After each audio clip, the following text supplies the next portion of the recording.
कभी आप ब्रह्म मुहूर्त में जगे? जगकर देखिए, संध्या होने के पश्चात जब रात्रि का अंधकार सारे संसार को धीरे धीरे अपने अंधकार में निगलने लगता है, तो यही अंधकार ब्रह्म मुहूर्त में भोर होने से ठीक पूर्व तनिक अधिक काला हो जाता है। कुछ समझे? हमारा जीवन भी कुछ ऐसा ही होता है। जब हमारे जीवन की समस्याएं अपने अंत पर होती है, तो यही समस्याएं एक भीषण रूप लेकर हमारे समक्ष प्रस्तुत हो जाती है और ऐसे परिस्थिति में अधिकतर लोग हार मान जाते हैं, भय खा जाते हैं। परंतु यदि आप हार न माने, भय न खाएं, दृढ़ रहें, निरंतर आगे बढ़ते रहें, तो प्रकाश के रूप में हमारा स्वागत करने के लिए सूर्य उदय सदा हमारे समक्ष प्रस्तुत रहेगा। आपने बरगद के वृक्ष को देखा है? जितना विशाल उतना दृढ़। पतझड़ में वो सूख जाते हैं, परंतु दुर्बल नहीं होते, टूटकर गिरते नहीं। और उसके विपरीत दलदल में उपजे वृक्षों को देखिए, वो दिखने में तो बड़े होते हैं, पतझड़ आए या शीत सदा हरे भरे होते हैं, परंतु इतने दुर्बल होते हैं कि जलधारा के हल्के से वेग से वो गिर जाते हैं। परंतु ऐसा क्यों होता है? कारण है जड़ें। जिसकी जड़ें दृढ़ भूमि में है, वो हर चक्रवात, हर ऋतुओं को सह लेता है, और जिसकी जड़ें दलदल में है, वो स्वयं की जड़ों को दुर्बल बना लेता है। कुछ ऐसा ही मनुष्य भी होता है, जो अधर्म, कुकर्म और असत्य की धरा पर उपजा है। वो समय की एक मार भी नहीं सह पाता, और जो मनुष्य सत्य, धर्म की धरा पर उपजा है, वो हर समस्या से अविचलित हो जाता है। अब आप पर निर्भर करता है कि आप क्या बनना चाहते हैं। हमारे जीवन में मित्र और शत्रु बड़ा महत्व रखते हैं। यदि गंभीरता से सोचा जाए तो ऐसा कोई क्षण नहीं जब हम अपने मित्रों के बारे में ना सोचते हो या फिर अपने शत्रुओं के बारे में। हमारा हर कार्य या तो हमारे मित्रों के हित के लिए होता है या फिर हमारे शत्रुओं के अहित के लिए। हम हर स्थान या तो अपने मित्रों के साथ होते हैं या फिर अपने शत्रुओं के साथ।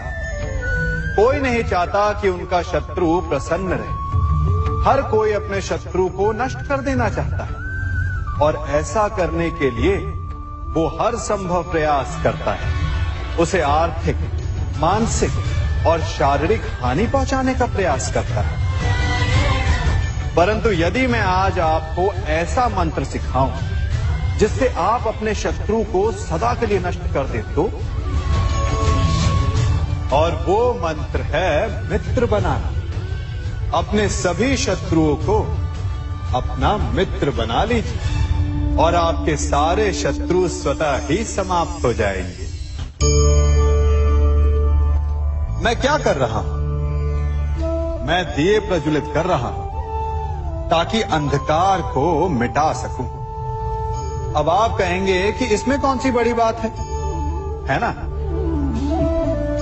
परंतु इसमें महत्वपूर्ण बात समझने के लिए यह है कि मैं क्या नहीं कर रहा हूं, और मैं अंधकार नहीं कर रहा हूं। क्योंकि अंधकार को मिटाने के लिए प्रकाश का अस्त्र तो उठाना ही पड़ता है। बुराई को बुराई से नहीं, अच्छाई से जीता जाता है। अन्याय को अन्याय से नहीं, न्याय से लड़ा जाता है। क्रोध को क्रोध से नहीं, क्षमा का साथ लेना होता है। ठीक उसी प्रकार एक लोहा लोहे को काटता है, परंतु एक ठंडा लोहा ही गर्म लोहे को काट सकता है। इसलिए यदि आपको अपने जीवन में विजयी होना है, तो अपने शस्त्रों को, अपने अस्त्रों को सोच समझ कर उठाइए, क्योंकि एक अनुचित सोच परिणाम पर भारी प्रभाव डाल सकती है। आप सब सोच रहे होंगे कि ये क्या मैं करने लगा। मैं इस पौधे को जड़ से उखाड़ रहा हूं। आश्चर्य हो रहा है ना कि एक पौधे को उखाड़ना या काटना ना केवल एक अपराध है अपितु पाप भी है। तो फिर मुझे ऐसा करने की क्या आवश्यकता पड़ गई? क्योंकि कई बार विनाश भी सृजन तक पहुंचाता है। यदि नया भवन बनाना हो तो पुराने भवन को गिराना पड़ता है। व्यवस्था को परिवर्तित करने के लिए क्रांति लानी पड़ती है। और उसी प्रकार यदि किसी वृक्ष या किसी पौधे की जड़ों में घुन लग जाए या उसका मूल सड़ जाए तो उसे जड़ से उखाड़ देना ही श्रेयस्कर होता है, ताकि उस स्थल पर नए पौधे उपज सके। युद्ध करना पर्याय नहीं, परंतु कभी कभी शांति के लिए युद्ध करना आवश्यक हो जाता है। संसार में सबसे श्रेष्ठ क्या है? फूल या कांटे, प्रेम या घृणा, संपन्नता या दरिद्रता, मित्र या शत्रु? बताइए। अब आप भी कहेंगे कि भला ये कोई पूछने की बात हुई? अवश्य, फूल, प्रेम, संपन्नता और मित्र ही श्रेष्ठ है। परंतु क्या आपने अपने जीवन में कभी सोचा है कि हर एक भाव, हर एक वस्तु, हर एक घटना का एक गुण धर्म होता है? त्वचा पर जलन करने वाले फूलों से अधिक श्रेष्ठ वो कांटे हैं जिनसे आप अपने घर की बाढ़ बनाते हैं ताकि वन्य पशु आपके भीतर ना आ सके। वो प्रेम श्रेष्ठ नहीं जो आपको अंधा, लोभी, पक्षपाती बनाता। वो घृणा श्रेष्ठ है जो आपको नया मार्ग दिखाते। वो संपन्नता श्रेष्ठ नहीं जो आपको कृपण बनाते, मद्दांध बनाते। वो दरिद्रता श्रेष्ठ है जो आपको जीवन में परिश्रम करने की शिक्षा दे। कुविचार देने वाले, बुरा मार्ग दिखाने वाले मित्रों से अधिक श्रेष्ठ वो शत्रु होते हैं जो हमें जीवन का लक्ष्य देते। इसलिए अपने जीवन में हर वस्तु, हर भाव, हर घटना के गुण धर्म को पहचानिए और उसके पश्चात अपना चयन कीजिए। स्वर्ण, हम सभी को अपने जीवन में स्वर्ण से कभी ना कभी कुछ ना कुछ थोड़ा या अधिक मोह होता ही है ना? परंतु क्या आपने कभी सोचा कि स्वर्ण को प्राप्त कैसे किया जाता है? जब भूमिगत खदानों से स्वर्ण को निकाला जाता है तब वो एक पाषाण की भांति होता है। ऐसा पाषाण जिससे आप किसी को भी मार सकते हैं, परंतु उसे आभूषण के रूप में स्वयं के शरीर पर धारण नहीं कर सकते। यदि उसे आभूषण बनाना है तो उसे लंबी यात्राएं करनी होती है। उस पाषाण को पिघलना होता है। सुनार के हथौड़ी की अनेकों चोटें खानी पड़ती है। फिर काट छाट और उसके पश्चात जाकर वो ऐसा आभूषण बनता है जो हमें वर्षों तक, सदियों तक लुभाता रहता है। इसलिए यदि आपको समय पर विजय पानी है तो स्वयं के निर्माण पर समय देना होगा। हम सभी सुनते आए हैं कि जो वीर होता है, साहसी होता है, शौर्यवान होता है, उसके समक्ष सारा संसार झुकता है। वीर भोग्य वसुंधर। परंतु वीरता है क्या? शौर्य क्या है? साहस क्या है? साहस युद्ध नहीं, वीरता विजय नहीं, शौर्य कभी ना गिरना नहीं। साहस किसी चुनौती के समक्ष खड़े होने का भाव है, तो वीरता उस चुनौती को उत्तर देने के लिए पूर्ण परिश्रम लगा देना है। और शौर्य का अर्थ है गिरकर फिर से उठने का साहस रखना, बार बार प्रहार करके वीरता दिखाना, निरंतर प्रयास करते रहना, निरंतर परिश्रम करते रहना। इसलिए विजयी होने से अधिक महत्वपूर्ण है शौर्यवान होना, क्योंकि जो शौर्यवान है उसे विजय मिलना निश्चित है। कभी किसी पक्षी को घोंसले की नींव बनाते देखा है? अथक परिश्रम करके तिनका तिनका बिटोर कर वो पक्षी अपना घोंसला बनाता है, अपनी संतान के लिए एक सुरक्षित घर बनाता है। और फिर कहीं से तीव्र आंधी आती है, भारी वर्षा होती है और उसका घोंसला तिनका तिनका करके बिखर जाता है। फिर वो पक्षी क्या करता है? वो रोता नहीं, ना ही विलाप करता है। वो बिना विलंब करे फिर से अपना घोंसला बनाना प्रारंभ कर देता है और सफलता पाता है। फिर हम क्यों छोटी छोटी असफलता से भयभीत होकर परिश्रम करना छोड़ देते हैं? एक बात सदा स्मरण रखिएगा, हर वृक्ष कुल्हाड़ी की एक मार से नीचे नहीं गिरता, हर चट्टान घन के एक प्रहार से नहीं टूटती। सफलता पाने के लिए अनावरत परिश्रम करना ही मात्र एक मार्ग है। स्वीकारण, सत्य का स्वीकारण मनुष्य के लिए बहुत ही महत्वपूर्ण है। जब तक मनुष्य सत्य को स्वीकार नहीं करता, उसे असत्य से लड़ने की शक्ति प्राप्त नहीं होती। जब आप भोजन करते हैं तो क्या होता है? आपका पेट स्वीकारता है कि वो भर चुका है और आप भोजन करना बंद कर देते हैं। जब आपको निद्रा आती है तो क्या होता है?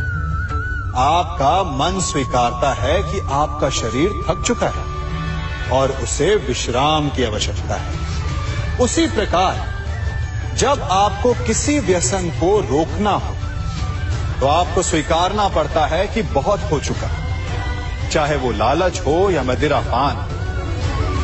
उस व्यसन का त्यागना तभी प्रारंभ होता है जब आप ये स्वीकार कर लेते हैं कि आप उस व्यसन के बंधक हैं। हम में से ऐसा कोई नहीं जिनकी परछाई उनसे दूर रहती। हमारी परछाई सदैव हमारे साथ रहती है। कदाचित हमारी परछाई हमारे कर्मों के फलों का संकेत है। कदाचित इसी कारण कई बार हमें अपनी परछाई से भय भी लगता है, परंतु इस भय से निवारण पाने का एक साधन अवश्य है। वो है सूर्य की ओर मुख करना या किसी प्रकाश के स्रोत की ओर मुख करना, क्योंकि तब हमें हमारी परछाई दिखाई नहीं देती। यदि इसे जीवन के संदर्भ में देखें तो ये प्रकाश का स्रोत शुभ कर्मों की चेतना है। यदि आपके मन में शुभ कर्म करने की इच्छा है तो आपको कभी भी अपने कर्मों के फल का भय नहीं होगा, क्योंकि यदि आपका मन शुद्ध होगा तो आपके कर्म शुद्ध होंगे और शुद्ध कर्मों का फल कभी अशुद्ध नहीं हो सकता। आज मैं आप सबको एक कथा सुनाता हूं। एक दिन प्रातः एक व्यापारी अपने घर से निकला। घर से निकलते ही एक बिल्ली ने उस व्यापारी का मार्ग काट दी। व्यापारी घबरा गया। वो फिर से घर लौट गया और शुभ घड़ी की प्रतीक्षा करने लगा। और जब वो पुनः अपने घर से निकला तब वो वाहन जा चुका था जिससे राजा तक पहुंचकर उसे भेंट देनी थी।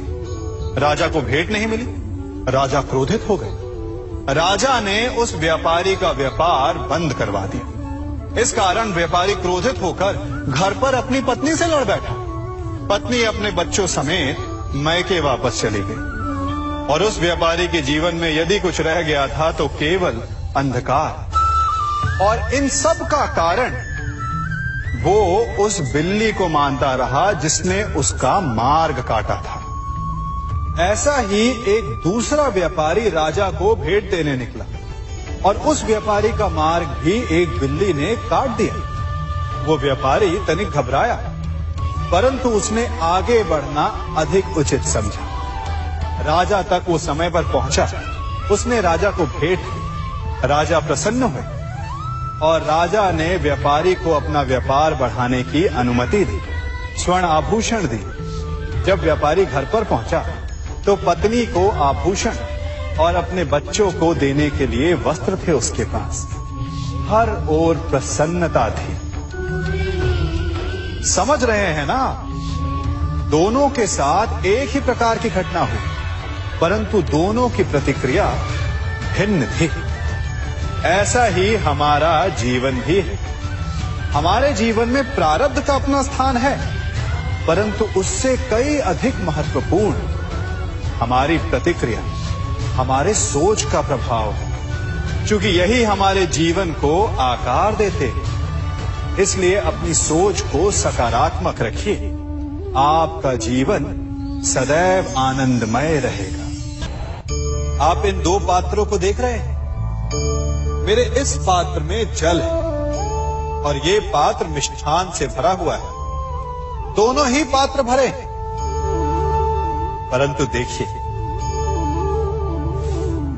मिश्री को जल में मिला दी। जल ने मिश्री को अपना लिया। मिश्री ने अपना अस्तित्व खो दिया, परंतु जल को अभिमान है कि उसका अस्तित्व अभी भी बना हुआ है। परंतु जो इस जल को चखेगा उसे अवश्य पता चल जाएगा कि ये जल अब वो जल नहीं रहा, ये अब शरबत बन गया। हमारा त्याग, हमारे बलिदान भी ऐसे ही होते हैं। जो इस बात को अनुभव करते हैं वो समझ सकते हैं कि कैसे हमने समय की धारा को बदल दिया। जो बलिदान देते हैं उनका अस्तित्व कभी नष्ट नहीं होता, अपितु उनका बलिदान संसार में कुछ ना कुछ परिवर्तन अवश्य लाता है। हम सभी कभी ना कभी, कहीं ना कहीं अपने जीवन में यात्रा अवश्य करते हैं। हमारी यात्रा में कभी पक्के रास्ते आते हैं तो कभी कच्चे रास्ते। पक्के रास्ते मनुष्य बनाता है और कच्चे रास्ते जानते हैं कैसे बनते हैं? चलते चलते बन जाते हैं। जब लोग एक स्थान से जाते हैं तो पैरों के दबाव से नीचे की घास कुचल जाती है। बार बार उस मार्ग से जाने से धीरे धीरे मार्ग स्वतः ही बन जाता है। और यही जीवन है, यही नियति है। जब आपके जीवन में आपको मार्ग ना मिले तो रुकिए नहीं, आगे बढ़ते रहिए और आपके पैरों के दबाव से मार्ग स्वतः ही बन जाएगा। हम सभी अपने जीवन में सफलता चाहते हैं, है ना? उसके लिए हम रात दिन परिश्रम करते हैं, कड़ी मेहनत करते हैं, परंतु फिर भी असफल हो जाते हैं। परंतु ऐसा क्यों होता है? कभी सोचा आप सबने? क्योंकि सफलता पाने का मंत्र बड़ा कठिन नहीं, बड़ा सरल है। उचित विचार, उचित समय, उचित स्थान पर उचित प्रहार। जब आपके विचार, समय, स्थान और प्रहार यानी परिश्रम उचित है तो सफलता आप ही को मिलेगी। जिस प्रकार एक लोहार लोहे से कुछ बनाते समय उस लोहे के सही ताप तक के आने की प्रतीक्षा करता है और समय आने पर उचित स्थान पर पर्याप्त बल से प्रहार करता है और लोहा आकार ले लेता है, ठीक उसी प्रकार आपकी सफलता भी आकार लेती है। हम सभी को अपने जीवन में कभी ना कभी निराशा मिलती है, असफलता मिलती है और अधिकतर लोग इसके पश्चात भाग्य का रोना लेकर बैठ जाते हैं। कुछ कहते हैं कि जिस स्थान पर मैं हूं उससे कई ऊंचे स्थान पर होने के योग्य था, परंतु नहीं जा पाया। किसी को पीड़ा है कि उसे जो मिलना चाहिए था वो उसे नहीं मिला, भाग्य ही बुरा था। भाग्य क्या होता है? भाग्य वन में खिला पुष्प देवताओं को चढ़ाया जाएगा, या किसी सुंदरी की वेणी में वो सजेगा, या फिर उसे कुचल कर उत्पाद बना दिया जाएगा, ये सब एक पुष्प के नियंत्रण में नहीं होता, परंतु जब तक उस पुष्प का अस्तित्व है, सुगंध बिखेरना उसके वश में अवश्य है। परंतु भाग्य हमारे वश में नहीं, और जो हमारे वश में नहीं उसके लिए दुखी होने से क्या होगा।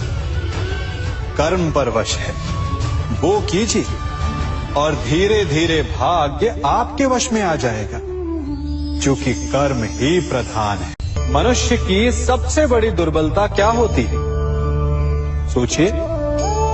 धन, प्रेम, अहंकार। मनुष्य की सबसे बड़ी दुर्बलता होती है उसके रहस्य। चाहे आप कितने भी शक्तिशाली क्यों ना हो, कितने भी प्रबल क्यों ना हो, परंतु उसके रहस्य उसके नाश की चाबी होती है। इसलिए यदि प्रबल रहना है, शक्तिशाली रहना है, समर्थ रहना है, तो अपने रहस्य को किसी को भी ना बताए, ना मित्र को और ना ही शत्रु को, क्योंकि समय पड़ने पर कब कौन शत्रु हो जाए ऐसा कहना संभव नहीं। विभीषण को रावण के अमृत कुंड का ज्ञात था, इसीलिए प्रभु श्री राम रावण का वध करने में सफल हो सके। इसलिए उचित यही है कि आप अपने रहस्य को स्वयं तक ही सीमित रखें। मनुष्य का मन बड़ा विचित्र होता है, कल्पना में ही विकास करता है, संपन्न भविष्य का स्वप्न देखता है और कल्पना में ही जो नहीं हुआ उससे भय खाता है। और यही भय मनुष्य का सबसे बड़ा शत्रु है। हमारे भविष्य के मार्ग में, हमारे आनंद के मार्ग में सबसे बड़ी बाधा है। अब आप लोग मुझसे पूछेंगे कि इसका तोड़ क्या है, भय से मुक्ति कैसे पाई जाए? तो ये प्रश्न आप स्वयं से पूछिए। तनिक सोचिए, जब आप एक सुंदर भविष्य की कामना करते हैं तो उसे पाने के लिए आप परिश्रम करते हैं ना। ठीक उसी प्रकार भय से मुक्ति पाने के लिए आप उससे लड़ जाएं और उसका निवारण आपको स्वतः ही मिल जाएगा। इसलिए जब भी भय आपको सताए तो उससे भागे नहीं, उससे घबराए नहीं, क्योंकि भय का काम ही होता है आपको भयभीत करना। इसलिए जब भी भय आप पर आक्रमण करे तो आप भी उस पर पहले ही आक्रमण कर दें। हम सब मित्रों के साथ रहना चाहते हैं, शत्रुओं से दूर रहना चाहते हैं। क्यों? क्योंकि हमें जीवन में आनंद पाना है, जीवन में आगे बढ़ना है, स्वयं को संपन्न देखना है। और यदि किसी से भी आप पूछेंगे कि जीवन में सफलता पाने के लिए सबसे अधिक आवश्यकता किसकी होती है, तो हर एक आपको लगभग एक ही उत्तर देगा। सफलता प्राप्त करने के लिए आपको सच्चे मित्रों की आवश्यकता होती है। परंतु यदि आपको और अधिक सफल होना है तो आपको केवल मित्रों की नहीं, शत्रु की अधिक आवश्यकता है। अब आप कहेंगे, ये मैंने कैसी बात कर दी? तनिक स्वयं सोचिए। जब भी संकट आता है तो मित्र क्या करते हैं? आपकी सहायता करने के लिए आपके साथ खड़े हो जाते हैं, और संकट के समय में शत्रु और बड़ा संकट बनकर हमारे समक्ष खड़े हो जाते हैं। मित्र हमें सहायता देते हैं, अपनी शक्ति देते हैं, परंतु शत्रु आपके भीतर छिपी शक्ति को बाहर लाता है, आपको और अधिक बलवान बनाता है। संगति या साथ, मित्र और साथी मनुष्य के व्यक्तित्व के लिए सबसे महत्वपूर्ण होते हैं। अब आप कहेंगे, ये कैसे? मनुष्य अवश्य अपने व्यक्तित्व के लिए उत्तरदायी होता है, परंतु मनुष्य संगति में ना चाहते हुए भी उसका व्यक्तित्व संगत की भांति हो जाता है। इन पात्रों को देख रहे हैं? मध्य में जल रखा है, इसमें दूध है और इसमें मलिन कीचड़ रखा है। यदि मैं इस जल को इस दूध में मिलाता हूं तो ये जल दूध बन जाता है, और यदि इसी जल को इस मलिन कीचड़ में मिलाता हूं तो क्या हुआ? ये जल कीचड़ बन गया। ऐसी कोई युक्ति नहीं कि जल बिना घुले मिले दूध या कीचड़ में अपना अस्तित्व बनाए रखे या उनसे अलग रहे। और ठीक ऐसा ही मनुष्य के जीवन में भी होता है। यदि एक गुणहीन व्यक्ति गुणवानों की संगत में बैठे तो उसे भी गुणवान समझा जाता है, सम्मान का पात्र समझा जाता है। और यदि एक गुणवान व्यक्ति गुणहीनों की संगत में बैठे तो उसे भी तिरस्कार मिलता है। इसलिए अपने जीवन में सदैव संगति सोच समझकर सावधानी से चुनिएगा। कभी खेत में किसी किसान को खेती करते देखा है? वो उसे सींचता है, उसे जोतता है, पशु पक्षियों से खेत की फसल की रक्षा करता है, परंतु एक बात का वो सबसे विशेष ध्यान रखता है कि कहीं खेत में खरपतवार ना उग जाए, क्योंकि एक खरपतवार खेत की सारी फसल को नष्ट कर सकती है। ठीक उसी प्रकार यदि वंश की कोई संतान खोटी निकल जाती है तो वो समूचे वंश का सर्वनाश कर देती है। इसीलिए संतान के लालन पालन में विशेष ध्यान देना आवश्यक होता है, क्योंकि संतान वो फसल होती है जो वंश के आने वाले समय को महान बना सकती है या फिर वंश का पतन भी कर सकती है। मनुष्य भी बड़ा विचित्र प्राणी है। अपनों से नीचे के स्तर के लोगों को वो हे दृष्टि से देखता है, उनका उपहास उड़ाता है, उनसे बार बार कहता है कि तुम्हारा कुछ नहीं हो सकता, तुम भविष्य में कुछ नहीं कर पाओगे। जब मनुष्य के पास धन संपत्ति मान होता है तो वो दूसरों का आदर नहीं करता, परंतु वो एक बात भूल जाता है कि उससे भी अधिक शक्तिशाली कोई अस्तित्व में है, और वो है समय। काल अपना चक्र कब बदलेगा ये कोई नहीं जानता। समय अपनी करवट कब लेगा ये कोई नहीं जानता। कोयला भी समय के साथ साथ हीरे में परिवर्तित हो जाता है। इसलिए जीवन में कभी भी किसी का भी उपहास नहीं उड़ाना चाहिए।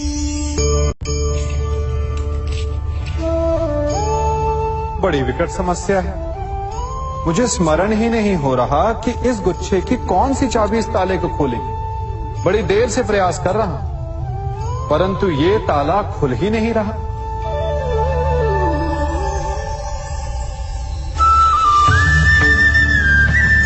ऐसी परिस्थिति में आप क्या करेंगे? अधिकतर लोग ऐसी परिस्थिति में अपनी आशा खो बैठते हैं। उन्हें लगता है कि चाबी खो गई। वो तिलमिला जाते हैं, क्रोधित हो उठते हैं, परंतु उस समय धैर्य रखें तो गुच्छे की अंतिम चाबी ताला खोल सकती है। कुल्हाड़ी का अंतिम प्रहार वृक्ष को काट के गिरा देता है, परंतु क्या सत्य में कुल्हाड़ी का अंतिम प्रहार वृक्ष को काट के गिरा देता है? आपको आपका लक्ष्य दिला देता है? नहीं, आपका निरंतर प्रयत्न ही आपको सफलता दिलाता है। जब आपका मन निराश हो तो अपने कार्य में दुगनी उत्साह से जुट जाए, क्योंकि अनावरत बहता जल ही कठोर चट्टान को काट सकता है। सफलता का मूल है परिश्रम, प्रयास और आशा। मनुष्य का जीवन ऋतुओं के समान होता है। आज ग्रीष्म तो कल वर्षा, परसों शीत तनिक संकट आया तो हम संयम खो बैठते हैं, तनिक ऋतु बदली तो हम अधीर हो जाते हैं। अपने आक्रोश में, अपने क्रोध में हम उनसे ही संबंध बिगाड़ लेते हैं जो हमारे अपने होते हैं। क्यों ऐसा होता है ना? हमें लगता है कि हमारे अपने फिर से मना लेंगे, परंतु स्मरण रखिए, सदा ऐसा करना संभव नहीं होता। सागर की उछलती लहरों को तट सहता है, और यदि तट ही टूट जाए तो बाढ़ आ जाती है। हमारे संबंध भी दूध की भांति होते हैं। दूध तपकर उबल सकता है, परंतु यदि उसमें खटास आ जाए तो वो फट भी जाते हैं। और फटे दूध को चाहे जितना मत लो, उसमें से माखन नहीं निकलेगा। इसीलिए अपने संबंधों को संभल कर निभाना चाहिए। कभी चुंबक को देखा है कैसे वो लोहे की ओर आकर्षित होता है, और कैसे वो लोहे को अपनी ओर आकर्षित करता है? क्योंकि उसके स्वभाव में ही आकर्षण है। हम सबके भीतर भी एक ऐसा ही चुंबक होता है, विचार का चुंबक, जो सदा अपने ही जैसे विचारों को आकर्षित करता है। हम जो बोते हैं वही काटते हैं। उसी प्रकार हम जैसा सोचते हैं वैसा ही पाते हैं। साधु ईश्वर का नाम जपता है तो उसे ईश्वर मिल जाता है। अर्थात फल हमारी सोच पर निर्भर करता है। ओस की बूंद यदि केले के पत्ते पर गिरे तो वो कपूर बन जाती है। सीप में गिरे तो मोती, और यदि विषधर के मुख में गिरे तो विष। बूंद एक है, परंतु उसके प्रारब्ध भिन्न है, क्योंकि उसे आकर्षित करने वालों का व्यवहार भिन्न है। इसलिए यह आप पर निर्भर करता है कि आपको भविष्य में विष चाहिए या अमृत। स्मरण रखिए, हम वही बन जाते हैं जैसा हम सोचते हैं, जैसा विश्वास रखते हैं। यह आपका विश्वास ही है जो ये निर्धारित करेगा कि आपको विष मिलेगा या अमृत। इसलिए अपनी सोच को सुदृढ़ रखिए, सकारात्मक रखिए, और फल भी सकारात्मक ही आएगा। जब से ये सृष्टि बनी है, नदी की धारा और चट्टान के मध्य सदा संघर्ष रहा है, परंतु हर बार चट्टान की कठोरता को हारना पड़ता है, और नदी की धारा कोमल होते हुए भी कठोर चट्टान को काट देती है। कभी सोचा है क्यों चट्टान इतनी कठोर और जल इतना कोमल? चट्टान इतनी दृढ़ और जल इतना लचीला, फिर भी सदा जल कठोर चट्टानों के मध्य से अपना मार्ग बना ही लेती है। कारण केवल एक है, और वो है लगातार चलने की क्षमता। जल बढ़ता रहता है, चट्टान अडिग रहती है। इसी कारण जल चट्टान को काटकर मार्ग बना लेता है। इसलिए लगातार चलते रहिए, रुकिए मत, क्योंकि चट्टान जैसी हर समस्या को आप भी जल की तरह काट सकते हैं। इस फल को देख रहे हैं आप? अभी अभी अपनी डाल से अलग हुआ है। बड़ा दुख होता है ना जब आप अपने उद्गम से अलग होते हैं, परंतु ये दूरी भी आवश्यक है। अब इस फल को ही ले लीजिए। अपने जीवनदाता वृक्ष से अलग होकर ये ना केवल किसी की भूख शांत करेगा, अपितु इसके भीतर के बीज से एक नए वृक्ष का सृजन भी होगा और कई फल जन्मेंगे। सृजन की प्रतिक्रिया में पीड़ा आवश्यक है। यदि पीड़ा नहीं होगी तो सृजन नहीं होगा। पीड़ा अपने उद्गम से दूर होनी, पीड़ा अपनों से दूर होनी। इस फल की भांति हम मनुष्यों को भी अपने उद्गम से अपने सगे संबंधियों से अलग होना पड़ता है और यही अलगाव एक नए सृजन को, एक नई सृष्टि को, एक नए विकास को जन्म देता है। इसलिए ऐसे अलगाव से दुखी मत होइए, उसका स्वागत कीजिए, क्योंकि ये विकास की नींव है। अपराध वो भावना है जिसके कारण संसार में सदा दुख ही व्याप्त रहता है। हम सब अपराधियों से घृणा करते हैं, उन्हें कोसते हैं, परंतु क्या कभी विचार किया है कि कोई भी जन्म से अपराधी नहीं होता? तो ऐसा क्या कारण है कि कोई इतना बुरा बन जाता है कि वो बुराई की सीमाएं ही पार कर जाए? कारण है कामना। यदि कामना पर नियंत्रण ना रखा जाए, यदि कामना को पूर्ण करने के लिए परिश्रम ना किया जाए, तो वो तृष्णा में बदल जाती है और तृष्णा लालच में, और लालच छल में, और छल करते ही मनुष्य अपराध की ओर अपने पग बढ़ा देता है। इसलिए ये अत्यंत आवश्यक है कि मन की कामनाओं पर नियंत्रण रहे। यदि मन पर नियंत्रण रहेगा तो अपराध पर स्वयं ही नियंत्रण हो जाएगा। हम सबका मन करता है कि हम जीवन में ऐसे शिखर पर पहुंचे जहां हमसे ऊपर कोई ना हो, जहां हमें कुछ करने की आवश्यकता ना पड़े, है ना? कुछ लोग इस शिखर पर पहुंच भी जाते हैं, परंतु उनका मन सदा विचलित रहता है। इतनी मनोरंजक बात है ना कि जिस विश्राम को पाने के लिए हम इतनी मेहनत करते हैं, इतना परिश्रम करते हैं, वो हमें मिलता ही नहीं। कारण स्वयं सोचिए, वन का राजा होने के पश्चात भी सिंह को अखेट के लिए परिश्रम क्यों करना पड़ता है? सोचिए, मैं बताता हूं। क्योंकि राजा होने का अर्थ ये नहीं कि वो सदा सोता रहे और मृग स्वयं उसके समक्ष आकर कहेगा कि आइए महाराज, मुझे खाकर अपनी भूख मिटाइए। तो समझ लीजिए, कार्य आपके परिश्रम से संपन्न होते हैं, केवल कामना से नहीं। यदि आप नीचे हैं तो सदा स्मरण रखें कि आपका परिश्रम ही आपको ऊंचाइयों पर ले जाएगा, और यदि आप ऊंचाई पर हैं तो वहां पर भी रहने के लिए आपको निरंतर परिश्रम करते रहना होगा। अर्थात परिश्रम से मुक्ति नहीं है, क्योंकि परिश्रम ही जीवन है। सबसे अधिक महत्वपूर्ण क्या है?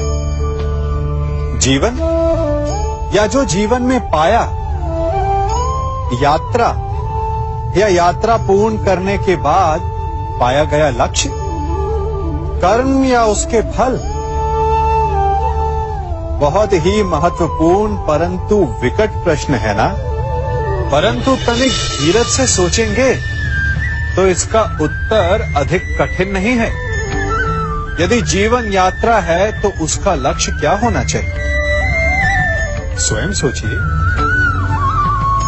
मान, संतान, धन? नहीं ना। अंतिम लक्ष्य है परम आनंद, और ये अचानक से नहीं मिलता। इसे पाने का केवल एक ही उपाय है, और वही आपका कर्म है, वही आपकी यात्रा भी, और वही आपका प्रारब्ध भी है। और आपको कौन बताता है कि आपके लिए सही क्या है? वो है आपका मन, जो मस्तिष्क की भांति हानि और लाभ नहीं सोचता, जो आपको ये बताता है कि शुभ किसमें, संसार का कल्याण किसमें, आनंद किसमें। यदि आपका मन संयमित है तो वो आपका सबसे महत्वपूर्ण मार्गदर्शक है। जो आपकी यात्रा, आपका लक्ष्य, आपके कर्म और उसके फलों को सबको शुभ बना सकता है।